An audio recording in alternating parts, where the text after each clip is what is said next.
Je voudrais commencer mon message avec une question. Alors ne me répondez pas, répondez-vous intérieurement. Connais-tu réellement ta destinée? Sais-tu où tu vas dans cette vie? Sais-tu où cette vie va te conduire? Un jour, un pilote d'avion qui décollait comme tous les jours d'une ville pour aller dans une autre a commencé à dire au copilote qui était avec lui: je vais te laisser la place, il dit, je vais aller faire un trou derrière, mais tu peux continuer tout droit, ne t'inquiète pas. Et aussitôt qu'il a fermé la porte, le copilote, personne ne le savait, il était suicidaire, il avait 300 personnes à son bord, et il n'avait qu'une idée, c'est de faire cracher l'avion. Bien sûr que le personnel de bord sont venus pour avertir le pilote qui était sorti. Il a dit: voilà, il s'est enfermé, il veut cracher l'avion. Donc, le pilote commence à s'approcher, il a tapé à la porte, en le suppliant d'ouvrir. Je peux vous dire que cet homme-là n'a pas voulu ouvrir la porte. Et il a craché l'avion, avec 200 personnes à son bord. Peut-être que toi, dans ta vie, tu ne veux pas ouvrir la porte au Seigneur.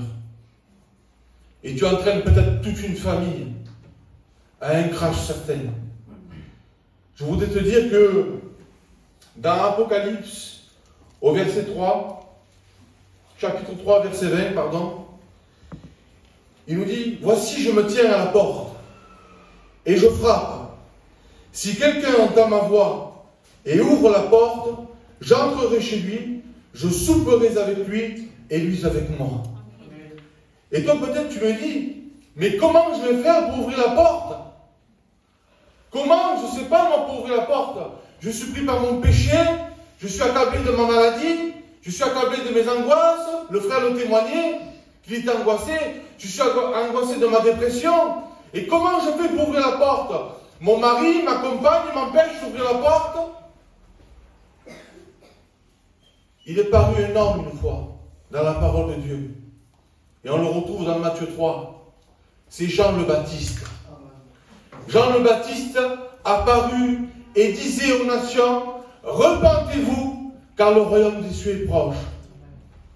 La clé pour toi pour ouvrir la porte, c'est la repentance. C'est que tu demandes pardon à Dieu de ce que tu es. Et le Seigneur ne tardera pas à se faire connaître à toi.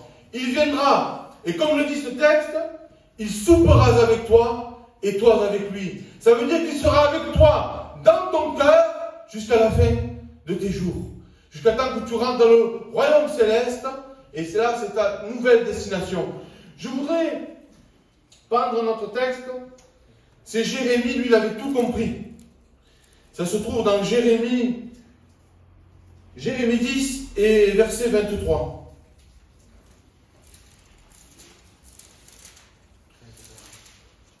Jérémie 10, 23 nous dit comme ceci: je sais, ô Éternel, la voie de l'homme n'est pas à son pouvoir. Ce n'est pas à l'homme, quand il marche, de diriger ses pas. Et peut-être toi, tu crois diriger ta vie. C'est pour ça qu'au tout début, je t'ai dit: est-ce que tu connais réellement ta destinée? Est-ce que tu sais réellement où tu vas? Parce que Jérémie avait compris que ce n'était pas à l'homme de se guider, mais que c'est à Dieu de guider notre vie. Si on donne notre vie à Dieu, Dieu l'amènera à bon port. Il l'amènera dans la cité céleste. Mais si nous ne donnons pas notre vie à Dieu, il y a deux endroits. Et je ne voudrais faire peur à personne. Mon but n'est pas là de vous faire peur. Mon but est de vous éclairer et que vous compreniez qu'il y a deux endroits où passer l'éternité, soit près de Dieu, soit loin de Dieu. Et croyez-moi, à l'horloge de Dieu, croyez-moi que l'heure est avancée. Quand je regarde mes enfants, et le message que je vous prêche ce soir, je le prêche aussi à mes enfants. Je leur dis: l'heure de Dieu est avancée. Jésus revient chercher son Église. Et il prendra seulement, comme les animaux, ses brebis. Mais il faut faire partie de l'enclos. Il faut être de la maison de Dieu. Dieu cherche un homme. Dieu cherche une femme ce soir qui aurait un cœur désireux d'accueillir le Seigneur, un cœur repentant qui voudrait laisser rentrer le Seigneur. Vous savez, David disait au psaume 23, il disait comme ceci, j'aime bien réciter le psaume 23, moi.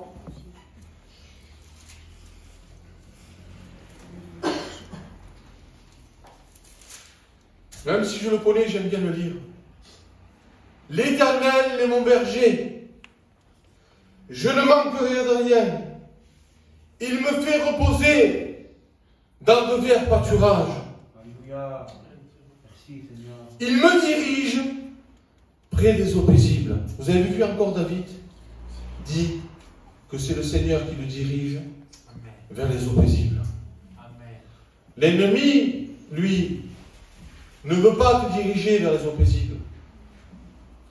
L'ennemi, lui, il veut t'amener dans le chemin de la dépression, dans le chemin de l'angoisse, et je vais peut-être plus loin ce soir, dans le chemin du suicide.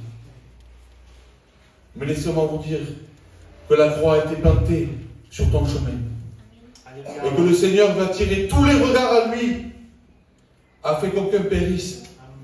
C'est pour ça qu'il a donné son Fils unique à la croix, afin que quiconque croise en lui ne périsse pas, mais qu'il ait la vie éternelle. Amen.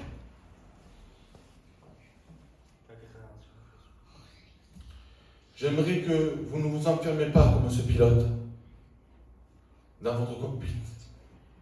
Qu'est-ce que je veux dire par là? Dans vos raisonnements. En disant, c'est pas pour moi l'évangile. L'évangile, c'est plus tard quand je serai vieux. Moi, je n'ai pas besoin de tout ça. Croyez-moi que la chose la plus belle au monde, ce que nous les chrétiens, nous efforçons de vous dire, se trouve là. Amen. La parole de Dieu. Je me lève et je me couche en paix. Amen. Vous savez pourquoi? Parce que le Seigneur est avec moi. Amen. Amen. Ça, ce n'est pas mes paroles à moi. C'est les paroles de la parole de Dieu. Ce n'est pas une promesse pour moi. C'est une promesse aussi pour toi. Ah, moi, mon foyer détruit. Ma compagne ne viendra jamais. Mon compagnon ne viendra jamais. Que fais-tu des promesses de Dieu? Serre-les dans ton cœur. Je sauverai toi et toute ta maison. Amen. Accrochez-vous aux promesses de Dieu, peuple de Dieu. Et même si nous marchons, parce que maintenant, si vous acceptez le message du Seigneur, si vous vous repentez devant le Seigneur, votre destinée, ce n'est plus le lieu de tourment, mais c'est le ciel. Et peut-être que dans votre marche chrétienne, vous allez recevoir des coups. J'ai reçu des coups. Le serviteur de Dieu humain a reçu des coups. Michael a reçu des coups. Swan a reçu des coups. Nelson reçoit des coups. Serge commence à recevoir des coups. Anthony a reçu des coups. Marlon pareil. Rocky est avec nous pleinement. Et on reçoit des coups. L'homme de Dieu, le Seigneur disait que s'ils ont fait ça au bois vert, comptez bien ce qu'il fera au bois sec. Mais j'ai une promesse de Dieu pour vous. Qui a fait du bien à mon cœur. Quand j'étais aux écoles bibliques, là, le Seigneur est venu. Parce que je voyais des frères passer par le combat et je ne comprenais pas. Il essuiera vos larmes. La parole de Dieu, il dit bien que c'est lui qui va essuyer nos larmes. C'est lui. Alors si nous passons par des combats, la maladie, le découragement, levons nos têtes. On est des soldats de Dieu. Et nous avons un grand combat à mener. Sauvez les âmes, ceux qui sont au doigt. Et toi, peut-être, tu ne fais pas encore partie de cette armée. Et ce soir, le Seigneur te dit, venez à moi, vous tous, qui êtes fatigués, qui êtes chargés, et moi, l'Éternel, je vous donnerai du repos. Vous croyez-moi que le repos de Dieu, ce n'est pas le mien, hein? C'est pas ce que moi je peux vous donner, hein? C'est parce que l'imam va vous donner, c'est parce que Michael va vous donner, c'est parce que n'importe quel pasteur ne vous donnera pas le repos que Dieu veut vous donner. Parce qu'il dit, venez à moi, je vous donnerai du repos. Et après, le texte suivant, il dit, cherchez mon repos. Ça veut dire premièrement que le Seigneur vous donne le repos quand vous vous approchez de lui, quand vous vous repentez, vous acceptez le Seigneur, Dieu vous donne son repos, mais après il dit cherchez mon repos.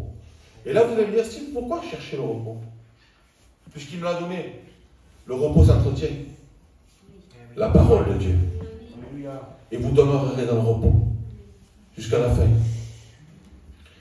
On peut voir à travers le monde que le monde n'a plus le repos. Des guerres d'un côté, des famines de l'autre, des pestes, des coronavirus. Le monde, c'est le chaos total. On dirait que même le monde est en train de nous faire voir et de nous dire Jésus revient. Et il revient bientôt. Je le crois de tout mon cœur que le Seigneur que je vous prêche ce soir est au milieu de nous. Vous savez pourquoi?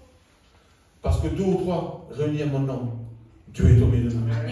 J'aimerais conclure avec ces quelques mots, moi. Je ne regarde pas si je prêche sur un chapiteau, si je prêche dans une église, si je dois prêcher à quelqu'un dehors dans la rue. Dieu m'a envoyé pour cette mission-là. Prêcher à ceux qui ne connaissent pas le Seigneur. J'aimerais vous dire et conclure mon message comme ça. Ce soir, peut-être que tu ne connaissais pas ta destinée. Mais laissez-moi vous dire que sans Dieu, notre destinée, c'est le lieu de tourment. Je ne peux pas mâcher mes mots. Je ne peux pas dire autre chose. Si je vous mens, c'est moi qui serai coupable de votre perte. Je suis obligé de vous dire, Jésus est vivant. Trouvez-le pendant qu'il se trouve encore. Toi, tu n'es pas capable, moi je ne suis pas capable, j'y arrive pas. J'arriverai pas à suivre, Steve. Je ne peux pas, t'imaginer pas ma situation. Laissez-moi vous dire que même si tu te retrouverais chez toi, avec un petit morceau de pain, avec juste de l'eau et qu'il ne t'aurait pas de quoi taper autre chose, laissez-moi vous dire qu'il sera tapé. Il sera ton repas. Il sera avec toi jusqu'à la fin. Et ta destination, merveilleuse, et vers pâturage, le ciel de gloire. Moi, j'ai plus rien à dire. Moi, je prêche 5 minutes, tant pis, c'est pas grave. Je le fais de tout mon cœur. Sauvez-vous. Rencontrez Jésus. Jésus vous aime. Jésus ne met personne au dehors.